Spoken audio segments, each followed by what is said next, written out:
ছেলের ফুটবল খেলার নতুন মাঠ রেডি। এতদিন এই মাঠটা তৈরি হচ্ছিল বলে ওরা অন্য আরেকটা জায়গায় খেলতো। নতুন মাঠ দেখে সব বাচ্চারাই খুব খুশি। নতুন মাঠটা বেশ সুন্দরও তৈরি হয়েছে এবং ওদের খেলার জন্য বেশ উপযুক্ত। ওদের খেলতে দিয়ে যথারীতি আমরা চলে গেলাম ড্রেসিং রুমে।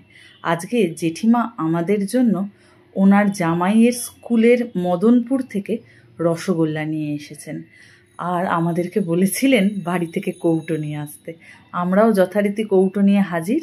জেঠিমা নিজের হাতে শুধু আমাদের জন্য না, আমাদের বাড়ির বাচ্চা, হাজব্যান্ড সবার জন্য ভাগ করে দিলেন।